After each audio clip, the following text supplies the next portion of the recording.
Hi friends, welcome to Lavanya's life style. Friends, ఈరోజు వీడియోలో రథసప్తమి నాడు తలస్నానం చేసేటప్పుడు పఠించాల్సిన శ్లోకం ఏమిటో ఈరోజు మనం ఈ వీడియోలో తెలుసుకుందామండి. రథసప్తమి నాడు తలస్నానం చేసేటప్పుడు పఠించాల్సిన శ్లోకం: యజ్జన్మ కృతం పాపం మయా సప్తసు జన్మసు తస్య రోగం చ శోకం చ సమస్తం హంతు సప్తమి. యజ్జన్మ కృతం పాపం మయా సప్తసు జన్మసు తస్య రోగం చ శోకం చ సమస్తం హంతు సప్తమి.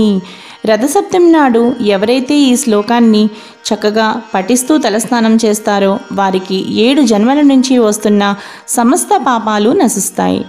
చూసారు కదండి. ఈ వీడియో మీకు బాగా నచ్చినట్లయితే తప్పకుండా ఈ వీడియోని లైక్ చేయండి. అలాగే చక్కగా ఈ మంత్రాన్ని ప్రతి ఒక్కరికి షేర్ చేయండి. అలాగే లావణ్యాస్ లైఫ్ స్టైల్ ఛానల్ని సబ్స్క్రైబ్ చేయడం మాత్రం మర్చిపోకండి. చూస్తూనే ఉండండి లావణ్యాస్ లైఫ్ స్టైల్. మరో మంచి వీడియోతో మీ ముందు ఉంటాను.